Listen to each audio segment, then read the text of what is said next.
So, solo leveling episode 11 explanation and ఎక్స్‌ప్లనేషన్‌లోకెళ్ళే ముందు నాదొక చిన్న రిక్వెస్ట్. మన ఛానెల్‌ని గనక కొత్తగా చూస్తుంటే ఒక సబ్స్క్రైబ్ అయితే చేసుకోండి. అండ్ దాని పక్కనే ఉన్న బెల్ ఐకాన్‌ని కూడా ఆన్‌లో పెట్టుకోండి. అండ్ ఈ వీడియోకి ఒక లైక్ టార్గెట్ అయితే ఇస్తున్నా. ఒక 300 లైక్స్. సో, చేసేయండబ్బా! అండ్ ఇఫ్ పాసిబుల్ అయితే షేర్ కూడా చేయండి. ఇంకేం లేచకుండా వీడియోలోకైతే వెళ్ళిపోదాం. ఇంకా ఎపిసోడ్ స్టార్టింగ్‌లో మీకు గుర్తుంటే ప్రీవియస్ ఎపిసోడ్‌లో ఒక యాంట్ ప్రెజెన్స్ అనేది వచ్చింది. అది మన జపాన్ యొక్క 3 ఎస్ ర్యాంక్ హంటర్స్‌ని లేపేస్తుంది.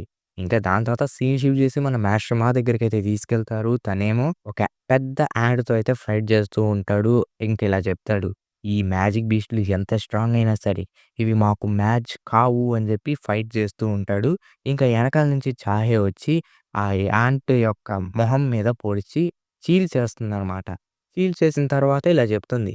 ఈ యాంట్ స్కెలిటన్స్ ఏవైతే ఉన్నాయో అవి చాలా అంటే చాలా కష్టంగా ఉన్నాయి కొయ్యటానికి. పైగా అవి చాలా దృఢంగాను ఉన్నాయి. ఇంక మాస్టర్‌మా ఉండి ఆ! అవును. లక్కీగా అక్కడ చాలా యాంట్స్ ఏమీ లేవు. ఇంక వెనకాల నుండి అవి ఎక్కువున్నా సరే నువ్వు కంగారు పడాల్సిన పని లేదు. ఎవరా అని చెప్పి చూస్తే మన మెన్‌బియోంగ్ అనమాట. ఇంకిలా చెప్తాడు. నేను మీకు నా బెస్ట్ సపోర్ట్ అయితే ఇస్తాను. మిగతాదంతా ఆ దేవుడి దయ. ఇక మెండియాంగ్ ఉండి నేనెప్పుడు అనుకోలేదసలు. ఒక పిరికి పంది ఫైటింగ్ గురించి మాట్లాడుతున్నాడు. ఇక మెంబియాంగ్ ఉండి "రేయ్! నా పరువు తీయటానికే పుట్టావు కదరా నువ్వు" అని చెప్పి బీనియోకు గురించి అంటూ ఉంటాడు. "ఇది నీ ఫస్ట్ మిషన్ గదా! అలా అయితే నువ్వు మర్చిపోకు. ఈ మ్యాజిక్ బీస్ట్‌లు ఏవైతే ఉన్నాయో వాటిని చంపేసిన తర్వాత కూడా కాసేపు బతుకుతాయి అవి. కాబట్టి నువ్వు వాటిని తొక్కి తొక్కి చంపాలి." "ఓహ్! అవునా? అలా అయితే ఓకే" అని చెప్పి మన బీక్యోను అంటాడు. ఇంక మాస్టర్‌మా ఉండి ఇలా చెప్తాడు. ఈ మ్యాజిక్ బీస్ట్‌లు ఏవైతే ఉన్నాయో మనం వెళ్ళే కొద్దీ, వెళ్ళే కొద్దీ స్ట్రాంగ్‌వి తగులుతున్నాయి మనకి. కానీ మనం ఇంకా ఒక యాంట్‌నయితే చూడలేదు. అదే 2 కాళ్ళ మీద నడుస్తుంది చూడు. ఆ యాంట్‌ని మనం ఇంకా చూడలేదు. ఐ థింక్ అదొక్కటే ఉందనుకుంటా. ఈ క్వీన్ యొక్క గాడ్ కాబట్టి. ఇంకో రకంగా చెప్పాలంటే మనం ఇంకా చాలా దూరం వెళ్ళాలి. మనం వెళ్తుంది కరెక్ట్ రూటేనా అని చెప్పి ఒక హంటర్ అంటే మన చాయ్ జాంగ్ నుండి మోస్ట్ ప్రాబబ్లీ అయ్యుండొచ్చు. ఇంకా చాయే ఉండి అవును. ఇది కరెక్ట్ వేనే. ఎందుకంటే మనం వెళ్ళే కొద్దీ, వెళ్ళే కొద్దీ ఆ ప్రెజెన్స్ అనేది స్ట్రాంగ్ అవుతుంది. అండ్ దాని స్మెల్ కూడా నాకు పవర్‌ఫుల్‌గా అనిపిస్తుంది. ఓహ్! అవును గదా! అది ఎంత దూరం ఉన్నా సరే మన బీన్ యొక్క చూడగలడు కదా! సరే అని జెప్పి తన పవర్ వాడి చూస్తే అక్కడ క్వీన్ యాంట్ అయితే ఉంటుందనమాట. ఈ క్వీన్ యాంట్ చాలా డీపెస్ట్ ప్లేస్‌లో ఉంది. అక్కడ జూసుకుంటే చాలా గాడ్స్ అయితే దాన్ని ప్రొటెక్ట్ చేస్తున్నారు. అలాగే అక్కడ ఎస్ ర్యాంక్ అంత పవర్‌ఫుల్‌గా ఉన్న బీస్ట్‌లు గూడా ఉన్నాయి.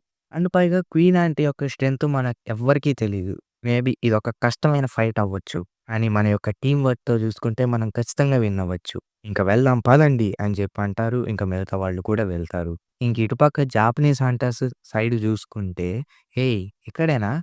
యాక్చువల్‌గా నేను చార్లీ టీమ్‌తో కాంటాక్ట్ అవుదాం అనుకుంటున్నా. బట్ నేను సిగ్నల్‌ని లాస్ట్ అయ్యా. ఓహ్! చాలా యాంట్స్‌ని చంపేసారే" అని చెప్పి చూస్తూ ఉండగా ఫుజిషిమా గ్లాసెస్ అయితే కనబడతాయి. ఇంక తనకు అర్థమవుతుంది. ఏంటి చనిపోయారా అని చెప్పి. ఇంతలోగా చూసుకుంటే ఒకడైతే వార్మ్ చేసుకుంటాడు. అసలేంటిది? ఈ స్మెల్ ఏంటిది? నేను దీన్ని ఎప్పుడు సెర్చ్ చేయలేదు. ఎప్పుడు చూడలేదు అని చెప్పి చాలా రేంజ్‌లో ఐస్ మ్యాజిక్‌నైతే యూజ్ చేస్తాడు. ఏసిన తర్వాత గూడా ఆ ప్రెజెన్స్ వచ్చి మనోడిని చంపేస్తుంది. ఇంకా మిగతా జాపనీస్ హంటర్స్ కూడా మాట్లాడుకుంటూ ఆ యాంట్స్‌తో ఫైట్ చేయడానికి రెడీ అవుతారు.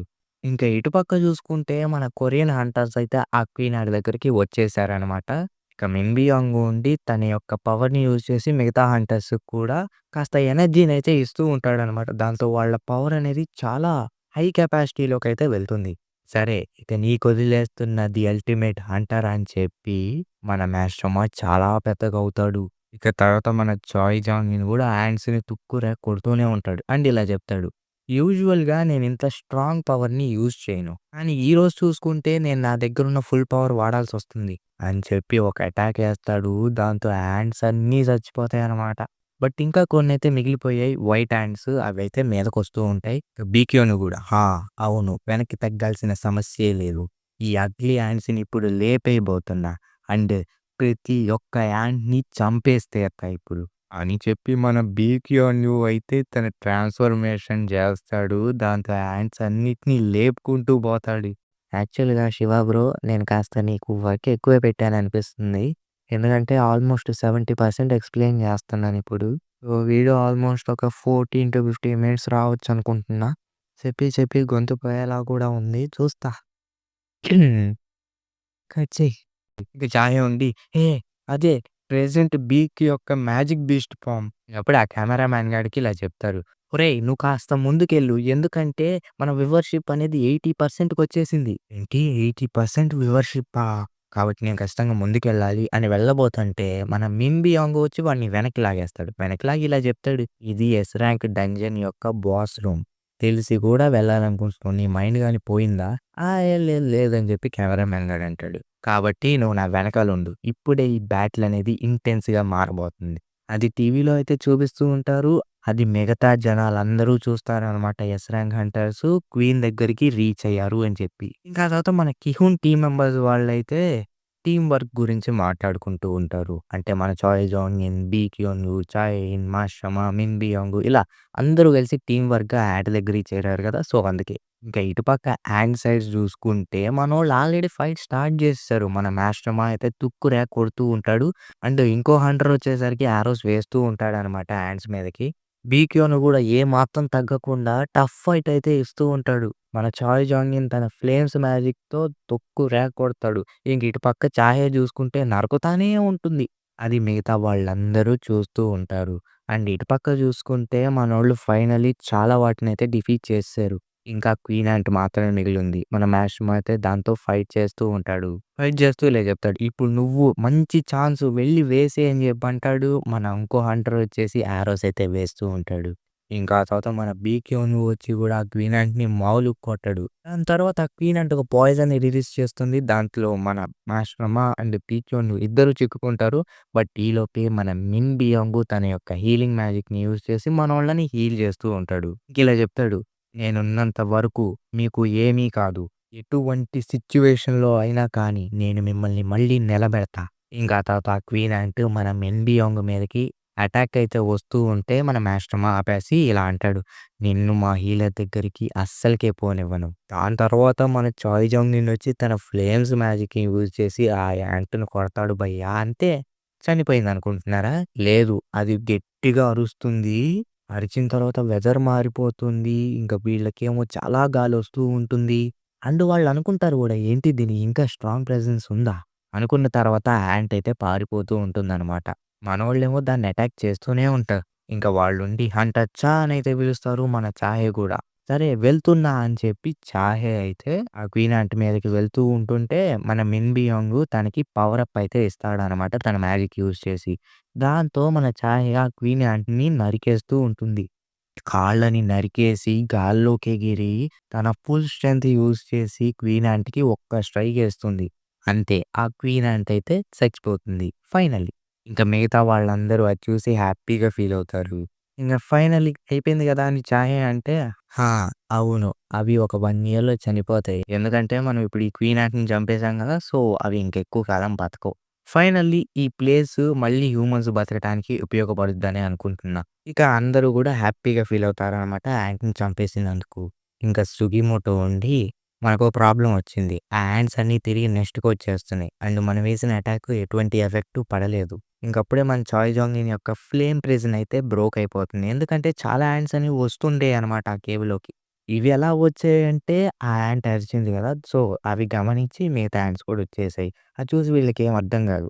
ఇంగప్పుడే బీన్యోకు ఒకడు చూస్తాడు. ఏదో వస్తుంది అని. సడెన్‌గా చూసుకుంటే వీళ్ళకేమవుతుందో తెలీదు భయపడతారు.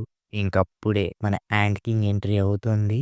ఇంకా అది చూసుకుంటే తన మ్యాజిక్‌ని రిలీజ్ చేస్తుంది. దాంతో మన చాహ అయితే కింద పడిపోతుందనమాట. ఎందుకంటే దాని ప్రెజెన్స్ అంత ఘోరంగా ఉంటుంది. అసలు ఈ స్పెల్ ఏంట్రా అని తనకస్సలు అర్థం గాదు. పైగా ఇది మామూలు ఆర్డినరీ బీస్ట్ అయితే అస్సలు గాదు. అసలు టైం లేదు. దీన్ని చంపేయాలి అని అనుకుంటుంటే మనోళ్ళకి ఏమవుతుందో తెలీదు. మనోళ్ళ బోన్స్ అనేవి గాల్లోకెళ్ళిపోతున్నట్టు అనిపిస్తాయి. ఏంటి? తను జస్ట్ అలా వాక్ చేసినందుకే ఇలా అనిపిచ్చిందా? ఇంకా ఆ యాంటేమో ఆ పీనాన్ని తింటూ తింటూ గట్టిగా అరుస్తుందనమాట. ఇంక వెంటనే చాహే వెనకాలకొచ్చి ఒక పంచ్ అయితే కొడుతుంది. దాంతో మన చాహే ఎగిరి గోడకతుక్కుంటుంది. ఇంక మాస్టర్‌మా గూడా నన్ను అండర్ ఎస్టిమేట్ చేయకు అని చెప్పి అటాక్ చేయబోతుంటే మన యాంట్ కింగ్ భయ్యా మాత్రం దాన్ని పీసులు పీసులు కింద పగలగొడతాడు ఆ షీల్డ్‌ని. ఇంక తీరా జూసుకుంటే మన యాంట్ కింగ్ భయ్యా మాస్టర్‌మా యొక్క 2 చేతుల్ని విరిచేస్తాడు. ఇక బీకేఓని గూడా దీన్ని చంపేద్దామని వెళ్తుంటే మన యాంట్ కింగ్ భయ్యా వచ్చి మన బీనియోక్కుని గూడా లేపేస్తాడు. మన చాయ్ గూడా అటాక్ చేద్దామని వస్తుంటే తన్ని గూడా ఒక స్లాష్ ఏసేస్తుంది. అలా అని చెప్పి వీళ్ళేం చనిపోరు. బతికే ఉంటారు. కానీ ఈలోగా ఒక పోటుగాడొచ్చి నేను దీన్ని చంపేస్తా అని చెప్పి ఒక యారో ఏస్తే మన యాంట్ కింగ్ భయ్య మాత్రం చాలా డిఫరెంట్ గదా! ఈడికి బీపీ రైజ్ అవుద్ది. రైజ్ అయ్యి 2 ముక్కలు చేస్తాడు దాన్ని. సరే ఇక చచ్చిపో అని చెప్పి ఒక దెబ్బైతే కొడతాడు. ఈలోగా మాస్టర్ మా వచ్చి ఆ యాంట్‌ని ఇంకో తన్ను తంతాడు. మాస్టర్ మా ఉండి "నువ్వు ఉన్నంత వరకు మమ్మల్ని ఎవడురా చంపేది" అని అంటాడు. ఇక మిన్ బియాంగ్ చూసుకుంటే తన దగ్గర ఒక స్కిల్ అయితే ఉంటుంది. అదే క్యామోఫ్లాజ్. ఈ స్కిల్ వాడితే మనోడైతే ఇన్విజిబుల్ అయిపోతాడనమాట. అంటే ఎవరికీ కనపడడు. ఇంతకంటే హీలర్‌కి ఏం గావాలి? అండ్ నేనున్నంత వరకు నా టీమ్ ఓడిపోదు. తర్వాత మన మాస్టర్ మాని కూడా చాలా గట్టిగా కొడుతుంది. అది మామూలుగా గూడా కొట్టదు. అటు సైడు, ఇటు సైడు నేలకేసి కొడతానే ఉంటుంది. ఇంకా యాంట్ అయితే గమనిస్తుంది. అది చూసి నేను క్యామోఫ్లాజ్‌లో ఉన్నా. నువ్వు చూడలేవు నన్ను. కానీ తీరా చూస్తే మన మెన్‌బియోంగుని ఆ యాంట్ కింగ్ యొక్క హ్యాండ్‌తో పొట్టలో పొడిచేస్తుంది. ఇక మెన్‌బియోంగ్ ఉండి పారిపోయోను అని చెప్తాడు. కానీ ఈలోగా మన యాంట్ కింగ్ ఉండి మనోడిని తినేస్తాడు. ఇంక బీక్యోను కోపం వచ్చేసి అయిపోయావురా నా చేతిలో అని చెప్పి వస్తూ ఉంటే మన యాంట్ కింగ్ మన బీక్యోను యొక్క మెడకని పట్టేసుకుంటాడు. దాంతో మనోడు మ్యాజిక్ బీస్ట్ ఫార్మ్ అనేది వెళ్ళిపోతుంది. ఇక ఆఖరికి యాంట్ కింగ్ లోపల నుండి కూడా పీక్యోన్‌హు పారిపో, పారిపో అని చెప్తూనే ఉంటాడు. ఇంకా యాంట్ కింగ్ ఉండి మీరంతా చాలా వీక్‌గా ఉన్నారు. ఇప్పుడు మా క్వీన్ ఆంట్ చచ్చిపోయింది. కేవలం మీలాంటి సోల్జర్స్‌ని చంపితే సరిపోదు. మీ కింగ్ ఎక్కడ అనైతే అడుగుతాడు. కింగా అంటే ఏంటి? అని చూసేలోగా ఏదో బయట నుంచి నాకు సెన్స్ ఒస్తోంది అని చెప్పి చూస్తాడనమాట. చూసిన తర్వాత వెళ్ళిపోతాడు.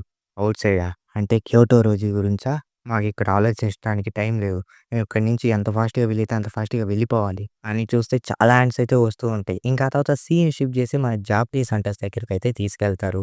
కొంచెం తేడా కొడుతుంది నాకు. ఎందుకంటే చార్లీ టీమ్ కావచ్చు అండ్ డెల్టా టీమ్ కావచ్చు వాళ్ళిద్దరూ కాంటాక్ట్‌లో లేరు. ఇంకా ఆ తర్వాత అడుగుతాడనమాట బ్రావోని. మీరేమన్నా కాంటాక్ట్‌లో ఉన్నారా టీమ్ డెల్టాతో ఇలా మాట్లాడుకుంటూ ఉంటుంటే ఇక మిగతా హంటర్స్ చనిపోయారు కదా! వాళ్ళు కూడా కనిపిస్తారనమాట. క్యోటో రోజీ ఫోన్‌లో ఇలా చెప్తాడు. అన్‌ఫార్చునేట్‌గా మేము వీళ్ళని కోల్పోయామని. అలా అయితే అది క్యాజువల్ కిందే చూసుకోవచ్చు. ఎందుకంటే వాళ్ళు చాలా వీక్ కాబట్టి. ఇంకిలా వీళ్ళు మాట్లాడుకుంటూ ఆ క్వీన్ యాంట్‌ని చంపేశారు గదా! ఆ! అవును. కానీ ఇప్పుడే మాకు తెలిసిన విషయం ఏంటంటే, మనం వేసిన అటాక్ అనేది ఫెయిల్ అయిపోయింది. దాంతో ఆ నెస్ట్‌లోకి చాలా యాంట్స్ అనేవి వచ్చేసాయి. అండ్ వాళ్ళు తిరిగొచ్చే ఛాన్స్ చూసుకుంటే 0% అని క్యోటోరోజీ అంటాడు. ఉన్నప్పటికీ జపాన్ బెస్ట్ సపోర్టే ఇచ్చింది. కానీ వాళ్ళు చనిపోయారు. సో, కాబట్టి మనకి వేరే ఛాన్స్ లేదు. అందుకని వెనక్కొచ్చేయండి. ఎందుకంటే యెస్ ర్యాంక్ గేట్‌ని కాంకర్ చేశామని చెప్పి మన కంట్రీ చెప్పుకుంటుంది. అని చెప్పి చైర్మన్ మాట్సుమోటో అయితే చెప్తాడనమాట. ఇంక క్యోటోరోజీ అండ్ మిగతా వాళ్ళందరూ మాట్లాడుకుంటూ ఉంటుంటే అలా ఒక హంటర్ తలనైతే ఆ యాంట్ లేపేస్తది. దాన్ని మన క్యోటోరోజీ అయితే ఎటు ఆపేస్తాడనుకోండి. క్యోటోరోజీ ఉండి "ఇక్కడి నుంచి నువ్వు వెళ్ళిపో అండ్ బ్రావో టీమ్‌తో కలిసిపో" అనైతే చెప్తాడు. కానీ నేను చెప్పేది వినండి అనేలోగా క్యోటోరోజీ ఉండి "ఇంకో మాటే లేదు. నువ్వు ఇక్కడి నుంచి వెళ్ళిపో."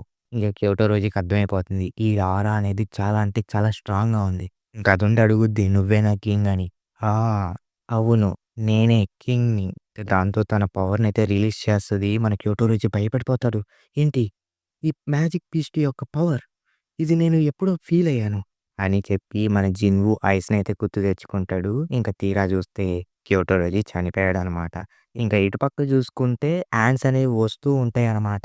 మన చాయ్ జాంగిన్ వాటిని ఆపుతూ ఉంటాడు. ఇంకా బీకేను ఉండి "నువ్వేమన్నా పెంచగలవా?" అంటే లేదు నేను అలా చేయలేను. చేస్తే ఇక్కడున్న కొద్ది ఆక్సిజన్ కూడా పాడైపోతుంది. ఇప్పుడు కేవలం చాయ్ జాంగిన్ మాత్రమే సహాయం చేస్తున్నాడు. ఆ యాంట్స్ మీదకొస్తూ ఉన్నాయి. కానీ ఇప్పుడు మనం ఏం చేయలేమా అని బీమియోకు అనుకునే లోపే మన బీక్యోను అండ్ చాయ్ జాంగిన్ యొక్క షాడోస్ నుంచి మన జిన్‌వో యొక్క షాడో సోల్జర్స్ అయితే వస్తారనమాట. వచ్చి ఆ యాంట్స్ అందరిని ఆపేస్తారు. ఏమవుతుందిక్కడ? ఈ బ్లాక్ సోల్జర్స్ ఎవరు? అని చూస్తే మన జిన్‌వూ అక్కడ కూర్చొని లేచి ఎక్స్‌చేంజ్ అని జెప్తాడు. అంతటితోని ఎపిసోడ్ అయితే అయిపోతుంది. సో, మీకు ఈ వీడియో నచ్చిందనే అనుకుంటున్నాను. నచ్చితే గనుక మన ఛానెల్‌ని సబ్స్క్రైబ్ చేసుకొని, పక్కనే ఉన్న బెల్ ఐకాన్‌ని ఆల్‌లో పెట్టుకోండి. అండ్ లైక్ టార్గెట్ చెప్పా కదా! కుదిరితే చేసేయండి. అండ్ మళ్ళీ నెక్స్ట్ వీడియో కలుస్తా. Until then bye by.